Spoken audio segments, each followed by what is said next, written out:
Shadowlands Matrix and the Wizard of Oz, the Titans' afterlife and illusions. What is this all about? Let's see what Zaxxus has to say. What have the Titans actually been doing since the dawn of civilization?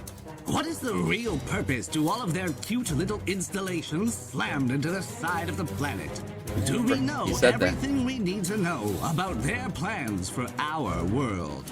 Welcome back to another episode of Knowledge Wars. I'm your host, Nazax, and today we have a scoop like none other, covering the following topics, and by the end, you may never see the world of Warcraft the same way ever again. Ooh. Today's report: truth behind the Shadowlands, the Wizard of Norgan Oz, and the Titans' Zereth Matrix, Plato's allegory of the cave, and how Blizzard's most ambitious expansion humbugged the masses. Wait. We're going to talk about Shadowlands today? Oh, man. Oh, this is going to go deep. In the promotional campaign for Shadowlands, Blizzard told us plain as day, the machine of death is broken. And Sylvanas Windrunner exclaimed that this world is a prison. Well, what if I told you that this was no figurative wording, and that the Shadowlands is indeed an afterlife soul matrix, coded on the foundational programming language of Titan++. Stay tuned, heroes. This one's a doozy. Today I have brought with me the ancient head of a heretical fallen Titan Watcher, who will share his memories of forbidden knowledge for all. Reinitializing. Sequence complete. Wait a minute, that's Zoval's head? I didn't even realize it. Oh my god, it is. You said it's Zoval's head. It's slightly covered up, so I didn't realize that it was his head. There's the truth of the makers. That would be me and our audience. I command you to reveal the Titan's secrets. And start at the good parts. We ain't got all day. Yeah, accessing historical records. The machine of origination. In the beginning of this world's ordering, the Titan Pantheon discovered the true nature of the soul within, the heart of eternity itself. In their search for slumbering Titan spirits, none before had yielded the raw power that this world's soul held. After the conquest of the previous mortal epoch, the Pantheon installed the World Forges. Great machines, harnessing and regulating the flow and rhythm of the world in all aspects. Mind, body, and soul. Oh, that's interesting. Mind, body, and soul. I never really looked at it that way. In terms of the Titan Forge, soul being the Shadowlands Forges. Yeah, we're going to learn more about these in the coming expansions. I mean, that was what Chris Metzen talked about when he said we're going to learn about why these Titan facilities are all slapped into the side of the planet.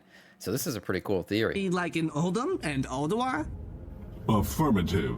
World Forges designated Forge of Origination assigned to Uldum, and Forge of Wills assigned to Ulduar. Right. We've seen and heard of these detailed in Chronicle. How many of these forges do they got? My records are damaged regarding Cosmic Zereth Network, attempting to access remaining portions. Even in death, Zoval doesn't reveal his true plans or desires. Yeah, of course, he's still talking in riddles. He's still a shitty villain, Whoa, holding Zereth true to his Network? character. You mean like Zereth Mortis? Access interrupted. Requesting patience. Continuing previous records. The Pantheon stride into the heart of eternity, weaving masterful spells of arcane origin. In this roiling singularity of raw creation and destruction, the Titans beheld... Well, I like this image right here. I've always said that the truth behind Azeroth is she's the great balancer, the Anakin Skywalker, the bringer of balance to the Force. And I love this image that he just created here. Yeah, look at that. Shadow and light, void and death, and then pure light and life and everything. Man, this is a perfect image, damn. The Titans beheld wonders of immaculate design. Wonders that would shape the Titans' vision of destiny forever after. First came the binding of the heart. The world's soul would be utilized in the establishment of a new cosmic order. The latent potential of the slumbering world soul you designate Azeroth became the fulcrum of a grand design. Thus, the Heart of Eternity was crafted as the epicenter of the greater Zereth network, cosmic forges structuring the universe's many energies. Interesting. I thought these Zereths were made by the so-called First Ones. What do these have to do with the Titans? Initializing access retrieval, Zereth Mortis, the probability matrix, and intelligences designated First Ones. During the Titans' experiments within the Heart of Eternity, they crafted and communed with incredible arcane intelligences, complex incorporeal beings of logic and intricate geometric design. Is this the first ones?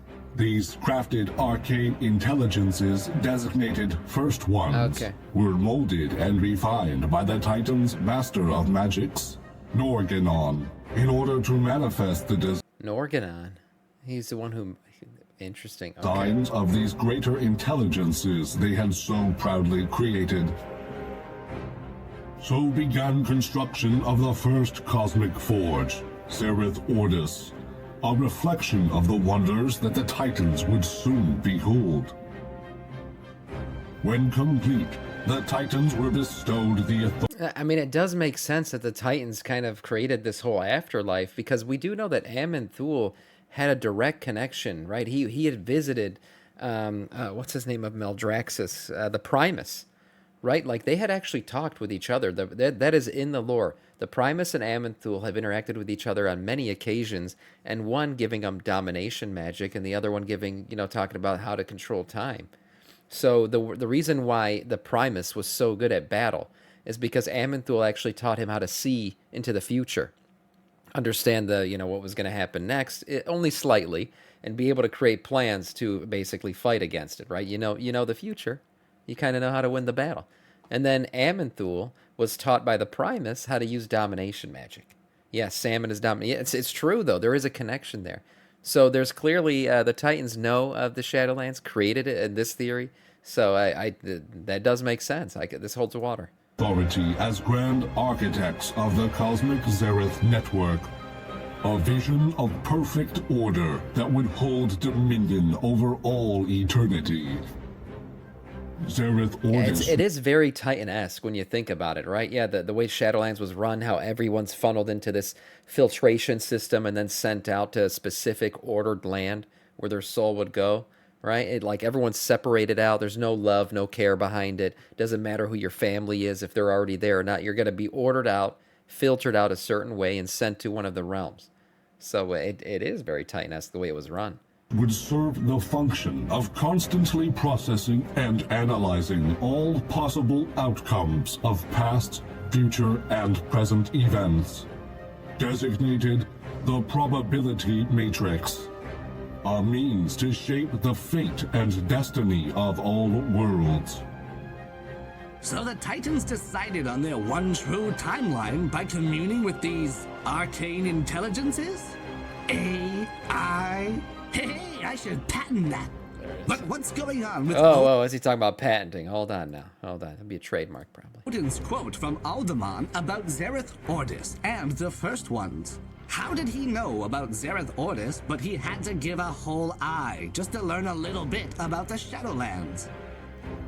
You know not what you ask, mortal, but I shall proceed if you are certain. Enough preamble, bucko! I'm ready to get red-pilled. Take me down the rabbit hole. Yeah, let's do it. Let's do it. Accessing records. Zereth Mortis and Vitae. The afterlife matrix and ordering of the twisting nether. After magnificent achievements on behalf of the Titans in the other cosmic domains, they then moved to order the domain of death. Using the power and material of the world soul's heart, they installed Zereth constructs, Mortis and Vitae, within the astral dimension, designated the Twisting Nether. Oh. These forges would play the role of shaping the spiritual energy and elements of the Nether, weaving two subsidiary secluded realms designated Shadowlands. I mean, we know who dabbled a lot in the twisting Nether, right? Yeah, we happen to know one of the Titans specifically did that a lot. Yeah. So, I mean, you guys ever heard of Sargeras, maybe? I mean, his whole army basically used to go there, come back, and the whole reason why he created a planet or an anchor planet for them in oh man, what the hell is it called? Argus. Yes, was to basically funnel their souls back to this world, to this plane more quickly. So that was why. Yeah, never heard of him. Yeah, he has a sword too. He created the whole reason why Argus was enslaved and all that stuff happened was to create an anchor planet so that way they could come back from the twisting nether and remanifest more quickly, because usually it would take them much longer. So yeah, Titan involvement in twisting nether, that's a confirmed part of the lore too. So this theory continues to kind of have real connections. And the dream. Sam forgetting his lore. I just draw blanks on some of these names at 5:30 a.m. sometimes. Owned in tandem to regulate the cycles and nature of death and rebirth on all worlds. Zereth Mortis, an extremity of the greater cosmic forges designated Forge of Afterlives, fashions varied afterlife simulations within the Shadowlands, where the souls of mortals are ordered into new purposes and duties. Oh shit. Oh. Bound into service of our arrogant, foolish makers. Damn. Say what now? You know, it was kind of interesting that, a lot of times when you think of death in general, you think of like, oh, it's like a rest, right? Rest in peace, rip, man. Well, the way the Shadowlands worked is nobody was resting. Everyone was, in fact, working. Like, every single zone, people were doing shit that they had to still do. In Maldraxxus, they were fighting battles, right? You had, gathering the seed souls and stuff in Ardenweald. They were gathering all that shit all the time, making sure, nurturing the seeds, going through all that stuff. And then you had the big winged boys, acting as guardians of everything and all that stuff, too. Right? Serving to, what was it, making sure they were like the police of the realm or whatever. And then finally you had, your devil boys, your vampires and shit. They were just constantly being tortured and drained of anima. Like that was like just an anima factory, right? So all of it seemed to be like you were just like you got a new 9-to-5 job after you died. It kind of sucked. There was no resting happening in the Shadowlands, which is very weird considering it's an afterlife. Very much, like I said, very much very Titan-esque. Mortal minds possibly fathom. Okay, cool it, pal. You're starting to sound a lot like the jailer over there. So you're telling me that first, the Titan Pantheon created Zereth Mortis, where they shaped the timeways and singled out their favorite timeline under the guidance of their new arcane intelligences. Second, they then moved to attempt to order the other cosmic domains, eventually shaping the Shadowlands and the Emerald Dream using the very soul and dreams of Azeroth herself. Damn. Why would the Titans go out of the way to do this, and why all the cover-up? People in the Shadowlands don't say that the Titans built it, so what gives? The Titans became consumed by the wonders of their new creations. And some began to see that all of reality in its natural state was paradoxical, inherently flawed and doomed without their orderly intervention. However, it would be through mortal hands that the true timeline would prevail. And to reduce the likelihood of uprising and rebellion, it was foretold by these intelligences that the Titans should hide their hand and involvement in the realms of death. And so, as a means to retain their untarnished reputation to any mortals seeking truth, the Titans forfeited their claim as masters and rulers of death, positioning the enigmatic first ones as a shadow of distraction. This is some heavy stuff, but why all the secrecy? What are they? Damn, so they created all the first ones just so we wouldn't know that they had any involvement in the Shadowlands, because if we knew they did, we would certainly be suspicious right now. Had we known the Titans had dabbled in the Shadowlands before we got there, we'd have been like, well, this seems unnatural. This seems very Titan-esque. So, man, now that I think about Ouroboros, it does seem like a Titan construct, doesn't it? So its architecture and everything does seem somewhat Titan-esque. Oh, Be shit. afraid of. The Titans fear you, mortal. They fear that if you discovered the true nature of their intentions, it would spark rebellion and chaos. And so We might they stop. mask their involvement in such things, maintaining the illusion of benevolent creators. Okay, but what about the Eternals and the Jailer? How deep does this rabbit hole go?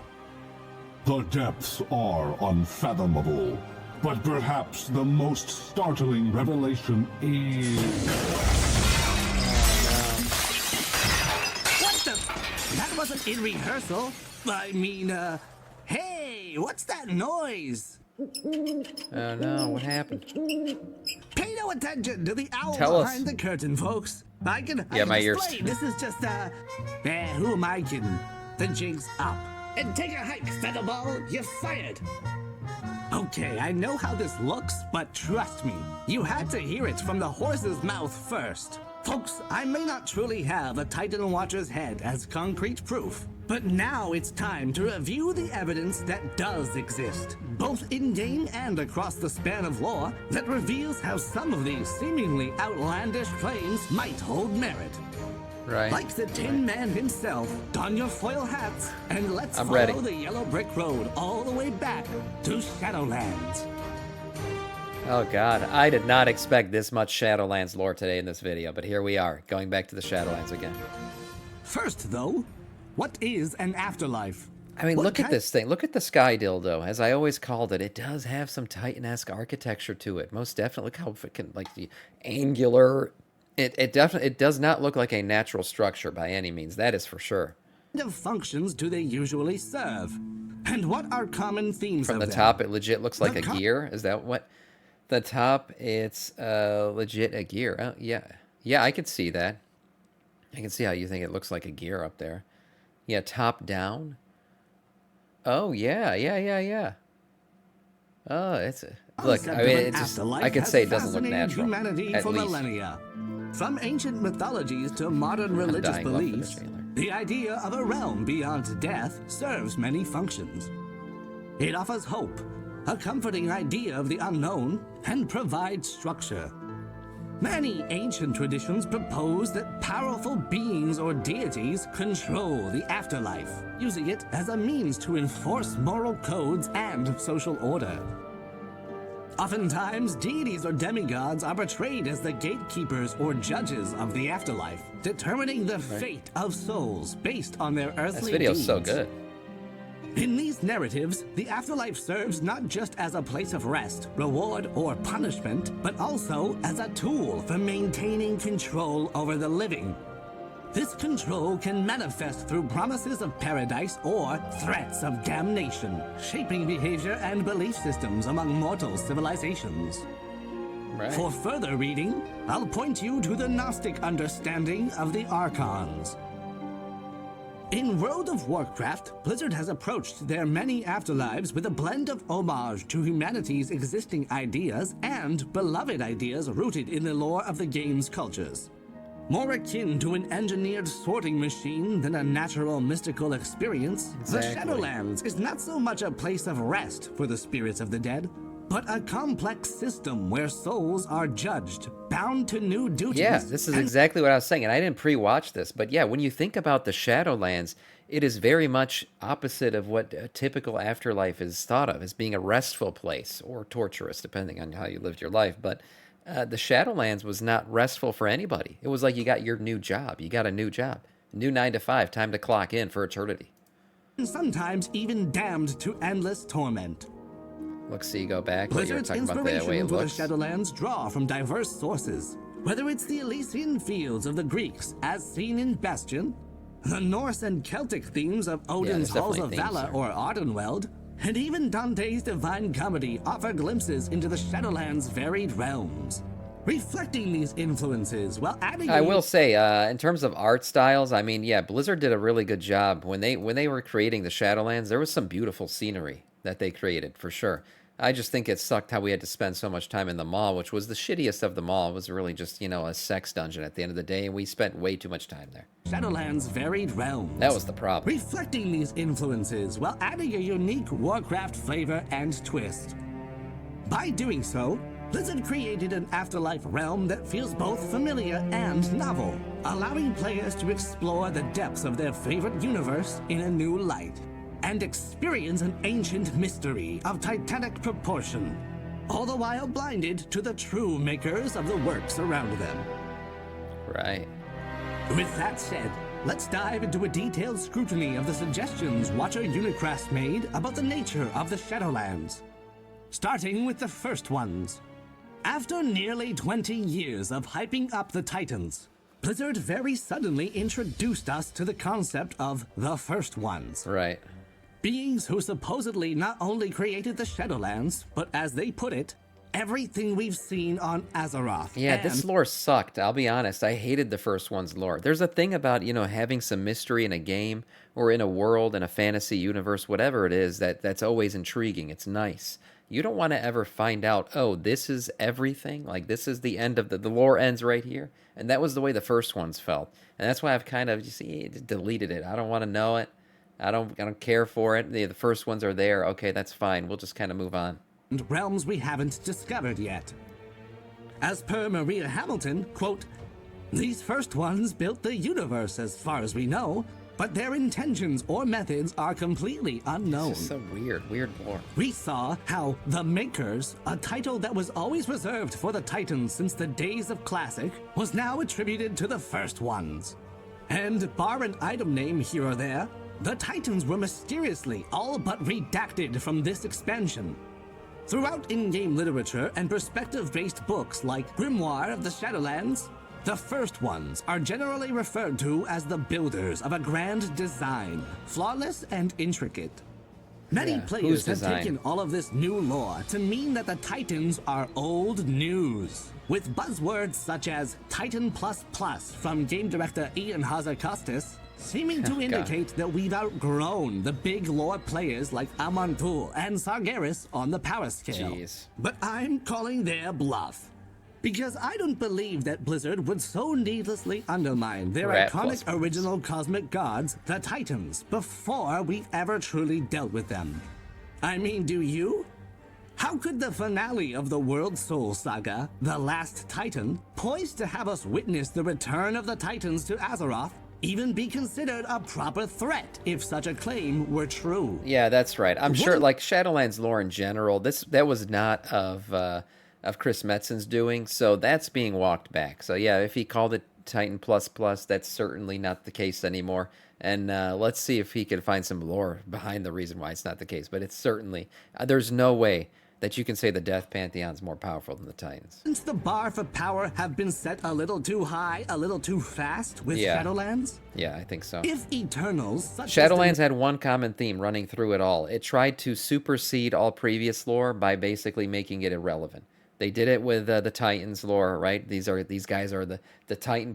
They did it with the Lich King lore. Oh, it turns out Arthas and the Lich King and everything was actually created by this bald man, and it was all domination planned and everything like that. There's no real free will from Arthas, and yeah, he resisted here and there, but it's at the end of the day, it was the Jailer's plan, and he was doing all this shit in the background.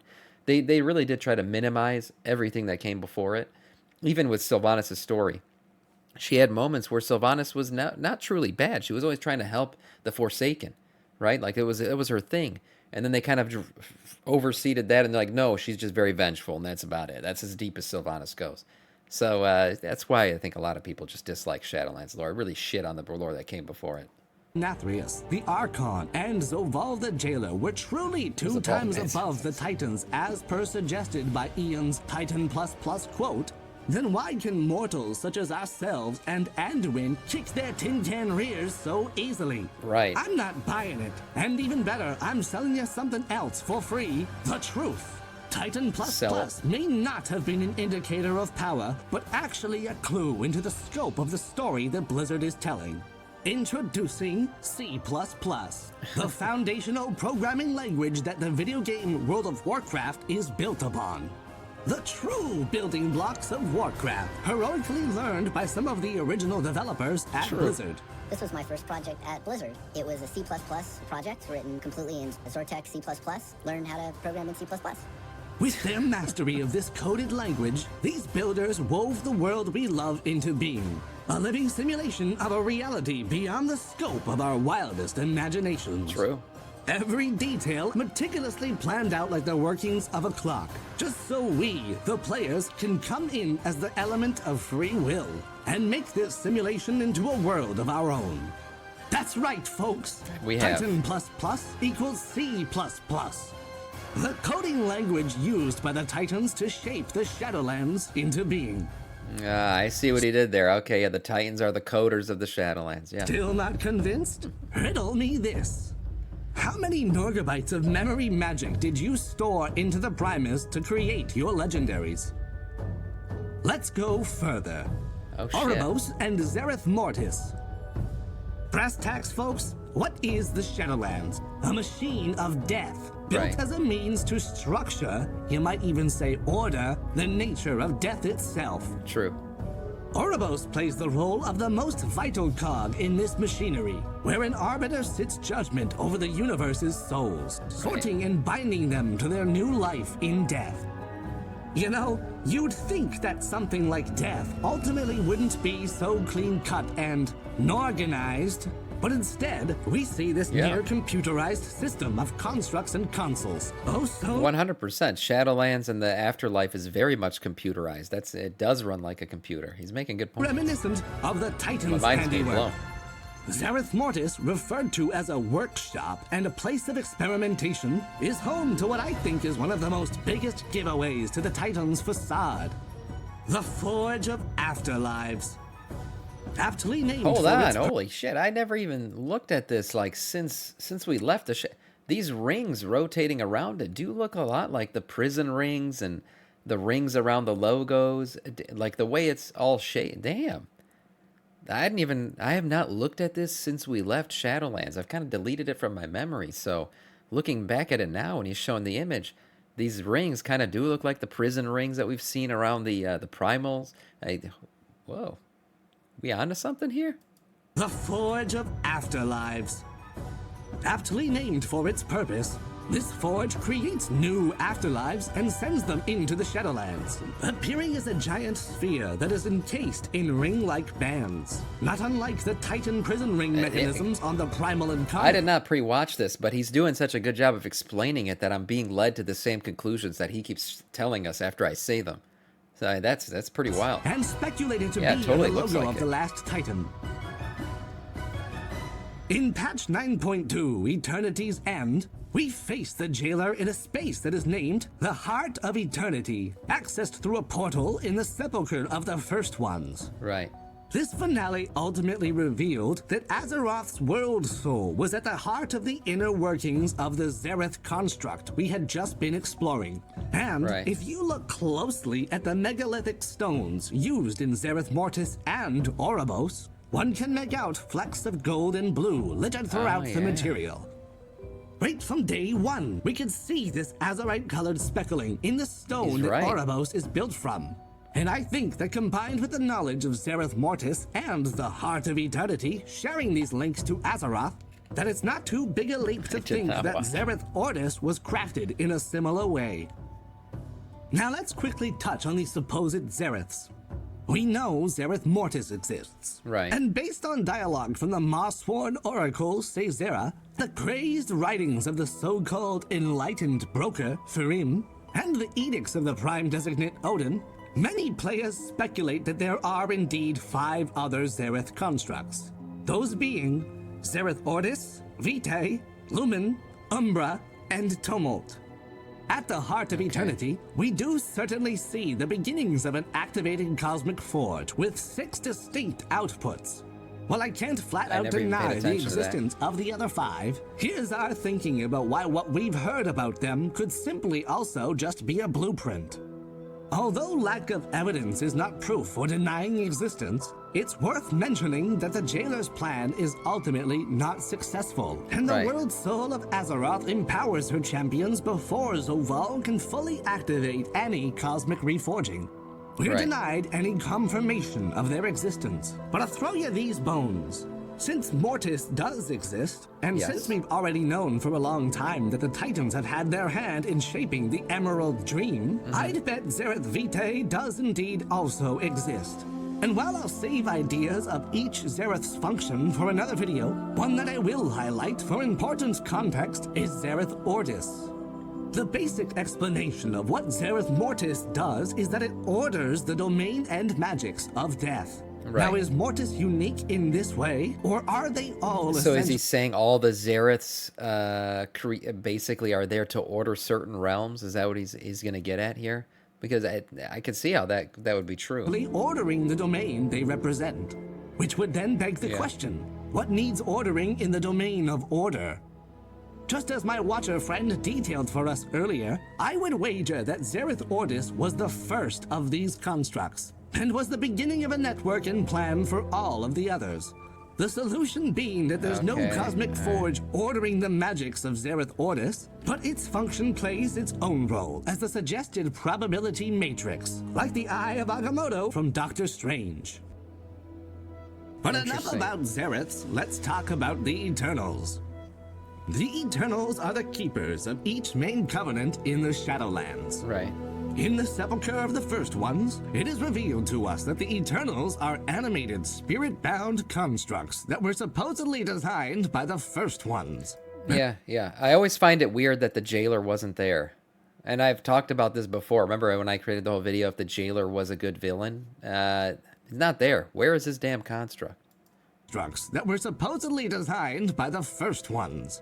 And we can get hints from this mellow mushroom fella in Ardenweld, Marasmus, that there was a version of the Shadowlands that predated the arrival of the Eternals.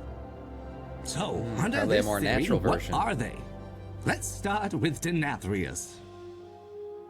You may already be asking, hey, if the Titans created the Shadowlands using Azeroth, Yeah, where did that the Dreadlords timeline come in doesn't here? add up with how Sargeras found and met Denathrazim, which we are now Yeah. told come from Revendreth and the eternal named Sire Denathrius. This is where some of our previous video suggestions come into play regarding the Twisting Nether. In Chronicle, we're told that the Nathrazim, also known as Dreadlords, were Yeah. a cunning race that originated in the Twisting Nether, and we've heard of their planet, Nathraza. But then Shadowlands comes along and claims them as being sired by Denathrius, and that they are supposedly agents of death. This change seemed like a retcon, but I think it's a clever trick. Let's think about the Twisting Nether. And Pepe's a Dreadlord, don't forget that. But yes, the Dreadlords have infiltrated every realm of existence. The fact that they are in the Shadowlands didn't surprise me, but under this theory, it kind of does. All this orderly stuff going on by the Titans, how did a Dreadlord get in here? It is described as an astral dimension, born alongside the physical universe and tangentially linked to it. It is a realm we have seen that is very often related to spirit and soul manipulation, with such examples as shamans using astral recall, which yanks the caster through the Twisting Nether. Warlocks like Gul'dan harvesting souls as a means to open the dark portal. Demon souls returning to the Twisting Nether to begin with. Right. And the Netherlight Crucible from Legion, using light and void fragments of Anaru, which we've seen can attract souls when in their decaying state. Right. With these examples, I feel we can read between the lines and speculate that the Twisting Nether is the original realm of death, and that the Shadowlands and shit. Emerald Dream are but ordered portions of the first astral dimension. That could make sense, yes. That totally makes sense. Like I said, even Sargeras somewhat ordered the Twisting Nether.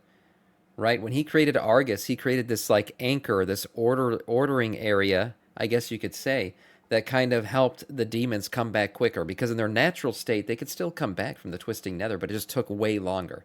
And he wasn't about that, so he did his Titan thing and created an orderly way for them to come back, regenerate in our plane of existence, and then go back to battle, basically. So, yeah, interesting. The Twisting Nether in its natural state, is the natural version of death, which does make sense for me. It totally does. Argus comes from the Twisting Nether. Argus is the Death Titan. Makes more sense now. Yes, it does. It does make more sense. And so Argus was looking over the Twisting Nether, which should have been the natural way of death. But then the Titans went over orderly, got rid of him, and created a new version of death, a more orderly version of death. Oh my God.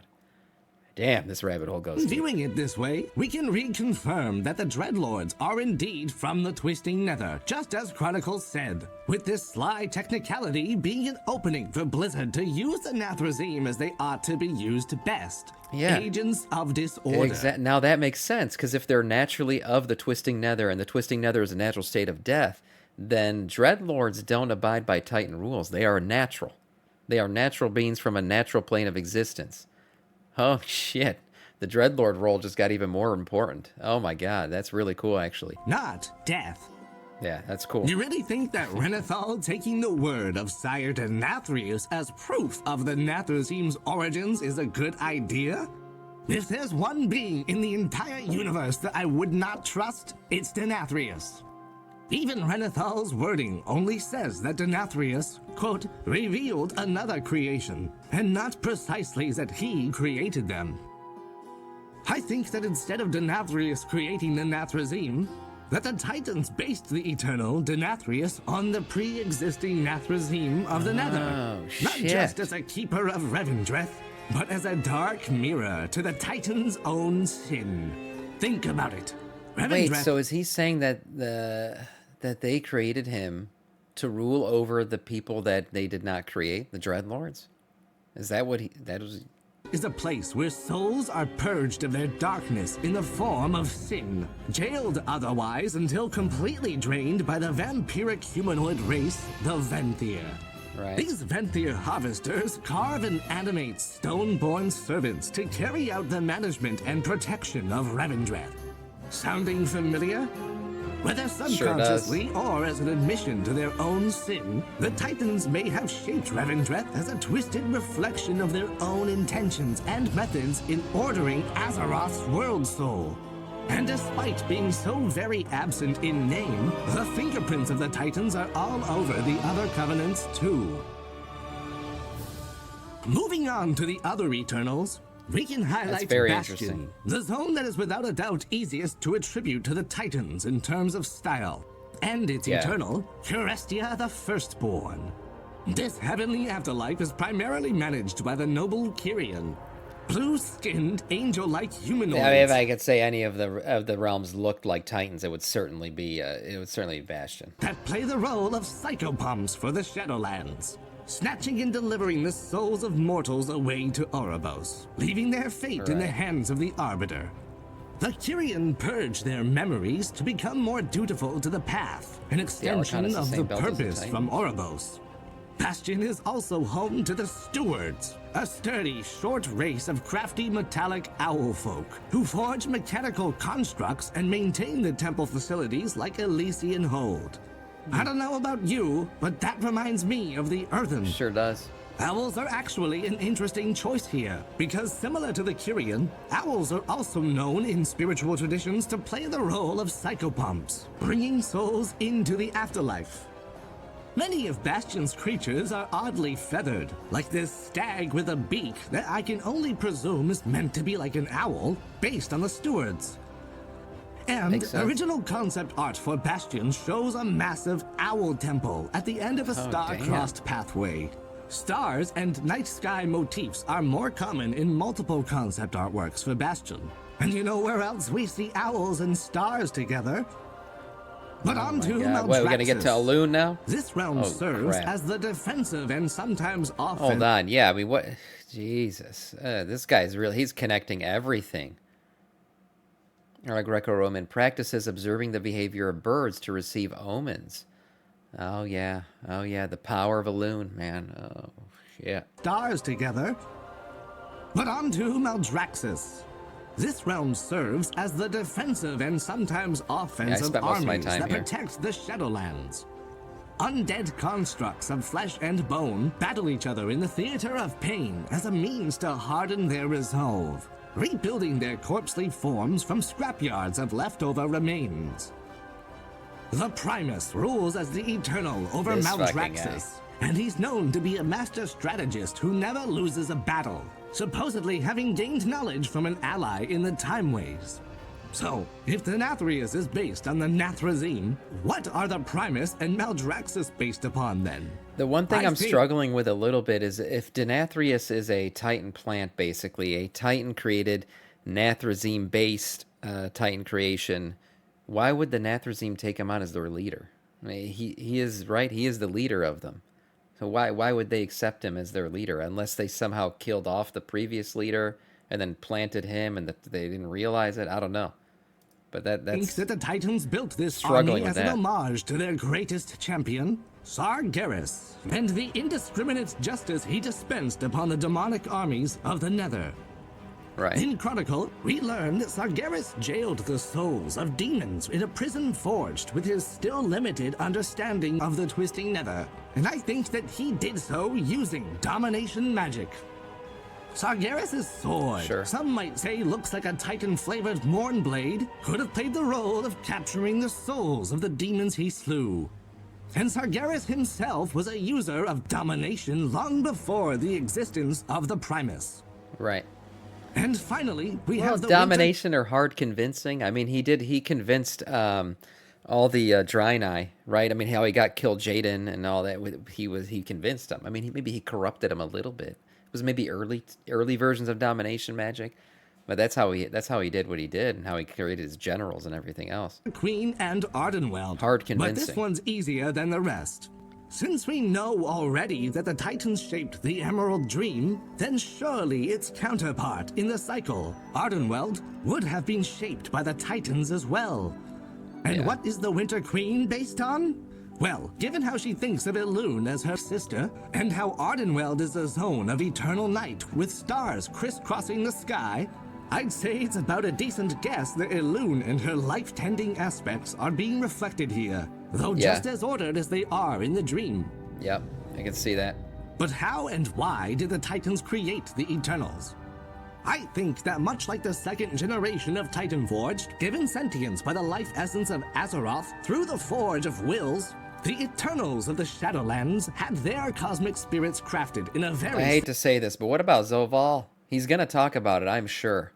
But is Zoval actually about to have a badass backstory? I'm kind of excited to find out where he goes with Zoval. similar way.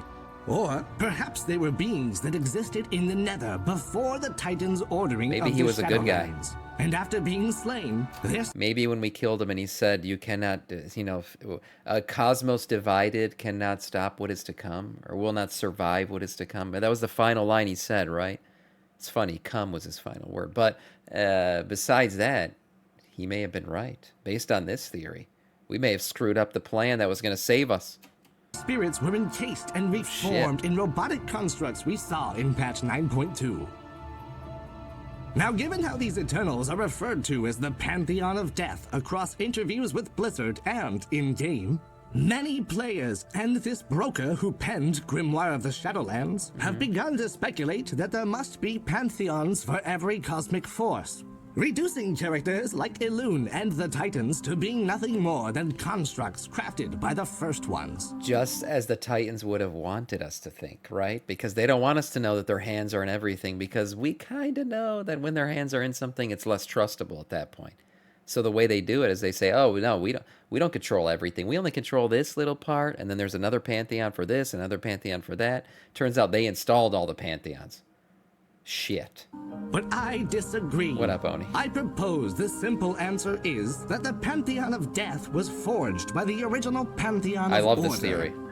A reflection love of the it. Titans' ruling elite. When we defeated Zoval and began to see him wither into a lifeless automaton, it was like the curtain peeling back all the way on the magnetar in the room that is the truth behind the first one's facade. For ample comparison to this story, take a look at how Marvel Studios recently told the story of the Timekeepers and the Yeah. Time Variance Authority in Fake. their recent hit show, Loki. Great show. After unraveling a mystery at the TVA all about the mysterious and all-ruling Timekeepers, Loki finds that they were in fact animatronic robots, upholding a grand illusion to distract from the true puppet master. Hey, and I mean, literally, they talked about how they want the World Soul Saga to be like a Marvel series, right? They literally referred to Marvel. Can always use another death. Samson Corpus, thank you for the sub, man. Prime sub. Welcome to our Scourge. Thank you. I appreciate that. Listen, he did reference Marvel directly, so hey, this reference might not be too far off. I think that the first ones and the Eternals play the same role in the story of Shadowlands, masking the Titans' involvement in the realms of death. But we're not so easily fooled, for there's a far older tale that Marvel and Blizzard likely drew inspiration from: The Wizard of Oz. What?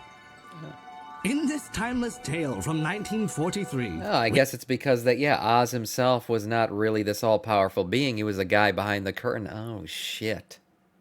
Everything takes inspiration from everything. True and true. We see the adventures of Dorothy and her dog Toto as she swept into a wondrous dreamscape called the Land of Oz. There, she begins a journey to the Emerald City to find a famed wizard named Oz, the Great and Powerful. And along the way, she encounters several key allies. Don't tell. First, the Scarecrow, who points the direction of the forked roads for any passerby and wishes he had a brain. I don't think it's a straw man argument to say that this is reminiscent of the Arbiter in the state that we find her. Sure. Then there's the Tin Man, who Dorothy frees from his rusted state, in which he had been stuck for a very, very long time. Wow. And who could forget the Cowardly Lion, whose quest for courage drives us an inspiring tale to never fear your enemies, even when it... World of Warcraft, The Wizard of Oz. We played through the Wizard of Oz expansion. Holy crap. It's darkest. Their journey is paralyzed by the Wicked Witch of the West, who comes and goes from her evil tower, antagonizing the crew and capturing the hero. When this crew at last arrives at the Emerald City, they are greeted by an enigmatic doorkeeper at the gates of a vast, technologically impressive city. Everyone in the city claims that nobody has ever seen the great and powerful Oz. Inside, Dorothy and her friends are met by an imposing, flame-bursting spectacle and booming voice that looks down upon them as inferior, ungrateful creatures. Ultimately, after a fetch quest for the Great Oz, the climactic reveal of the imaginative story is ushered by Toto as the little dog pulls back the curtain on a simple trickster of a man working a machine that operates the grand illusion of Oz the Great and Powerful. The humbug's masterful disguise is exposed and the jig is up. At the end of the day, we discover it was all a dream. Damn. And Dorothy... This is the part that Blizzard dropped the ball on. Why couldn't we have done this with Shadowlands? Realized it was all a dream or some figurative shit, or we got played by N'Zoth and we got to go see the shit. Why didn't that happen? Maybe they still reveal it at some... Maybe they reveal that N'Zoth actually in the fight kind of put us to sleep, showed us the Shadowlands to try to warn us of, oh, look, you think we're bad. Check out these. Look what the Titans did over here. You think we're bad? Look what they're fucking with you in the afterlife. Yeah, we're bad, but so are they. Just saying. Just saying. That would have been a great reveal. Unfortunately, learns that a didn't key happen. lesson, that there's no place like home. A lesson that the Good Witch adamantly affirms and reaffirms that could not have been simply told to Dorothy, saying, quote, she wouldn't have believed So N'Zoth me. is Toto. She Exactly. N'Zoth would be Toto in this one. 100%. had to see it for Just herself. saying. And this reminds me of an in-game item that you should be familiar with from Dragonflight, the Titan Training Matrix, which has the following yellow text. Quote, unfortunately, nobody can be told what the Titan Matrix is. You have to see it for yourself. Damn, Of it's some course, Matrix shit. this item and quote directly reference the iconic 2000s film, which was already referencing Such a The good Wizard movie. of Oz, The Matrix. A masterclass story that also parallels the narrative being told in Okay, I'll be honest, man. This video has become so... I did not expect Matrix references to be used here, too, but this is freaking great. Holy crap, I'm so glad you guys told me to watch this. Lands. we can see the Titans and their First One creations as the true makers of the Titan Soul Matrix, harvesting anima from mortal souls to power their great afterlife illusion, the Shadowlands. Think about it. In the movie, the Matrix is a digital simulation created to keep humans docile, while their bodies are used as energy sources, dreaming of a false reality. Similarly, the Shadowlands, as we've discovered, is a highly organized and mechanized afterlife system designed to control and repurpose souls. A facade maintained by the Titans to keep mortals in the dark about their true intentions. True. And the architect behind it all, Norgan Oz, the Dreamweaver, the Titans' master wizard and keeper of celestial magics. Norganon's empowered keeper Mimiron, who is known as the creator of the gnomes and goblins, was the mastermind architect behind all of Azeroth's engineered titanic devices and forges. It's all even connected. naming a unit of storage space in his Titan father's name, the Norgabyte. Some of the only mentions of the Titans by name in Shadowlands appears as legendary powers in the form of memories we restore to the Runecarver, aka the Primus. The memory of Norganon, the memory of Aeonar, and the memory of the Dark Titan. We're gonna need a bigger disc for all of these Norgabytes.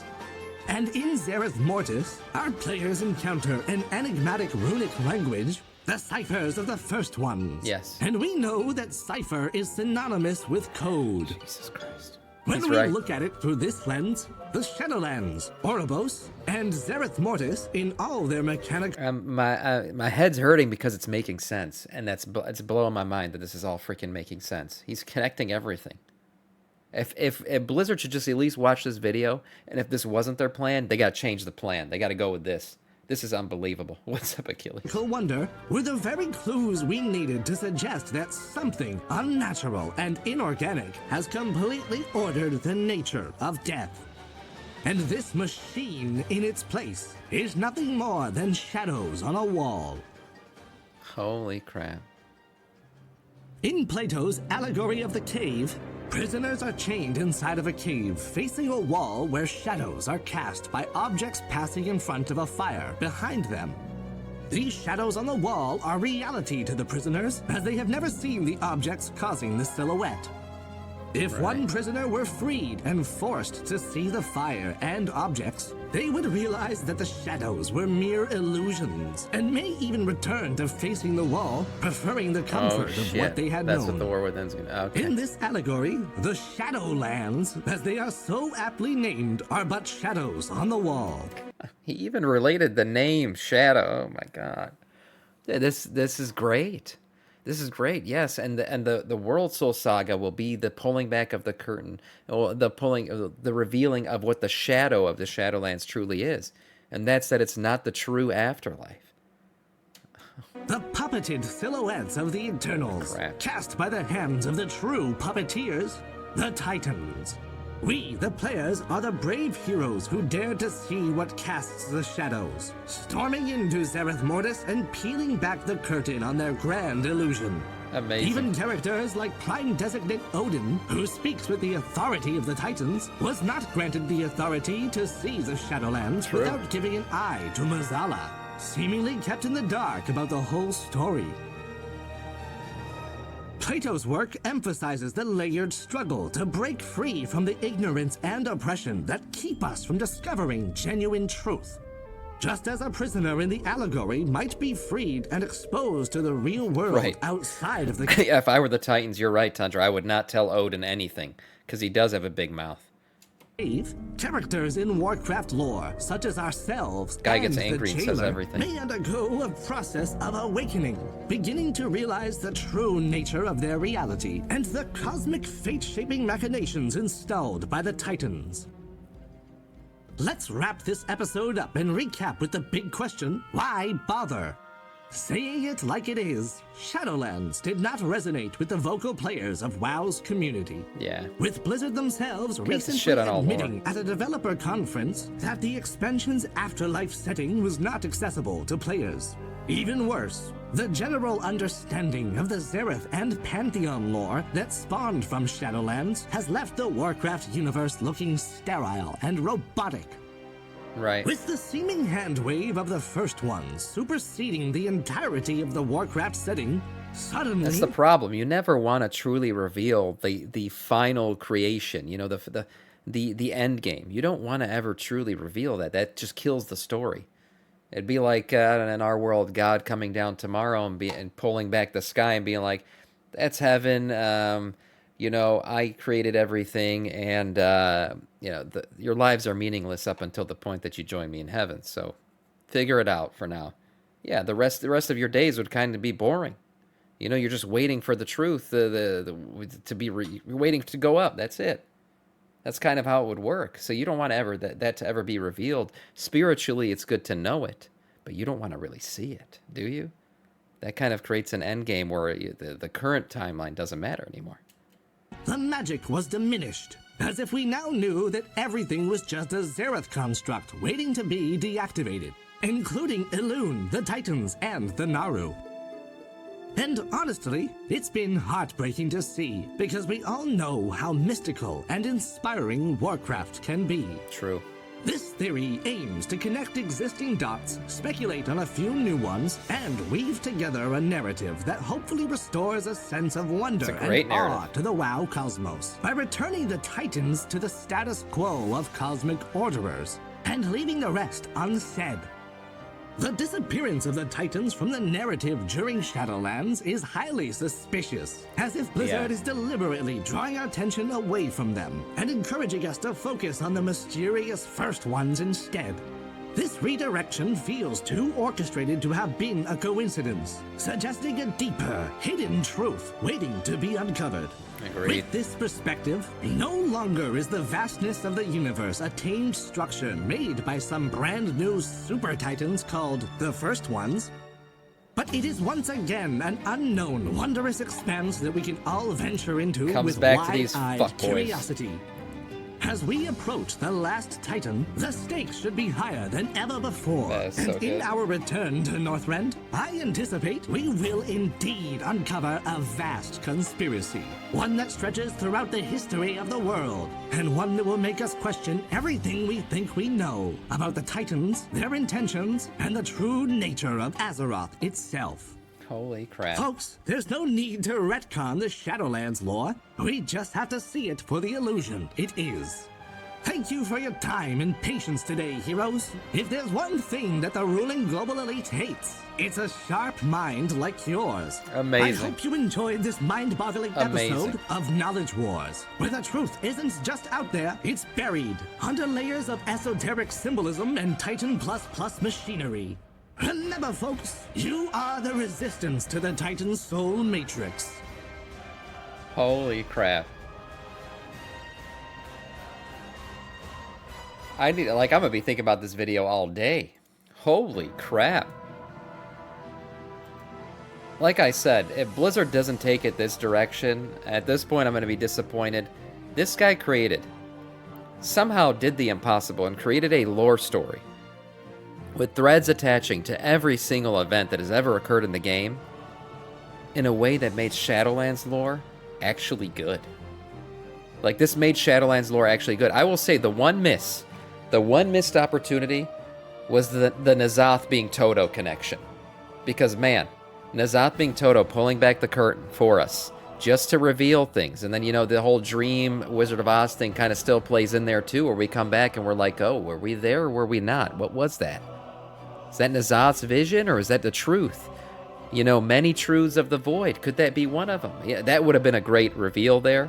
And I don't think that's going to happen necessarily in the game, but in this video it would have been awesome. Amazing video from Zaxxas. I'll link this in the chat. Do you guys want to let this thing play in the background? You can, but holy crap. Make sure you like it and help that thing with the algorithm. Amazing, amazing video.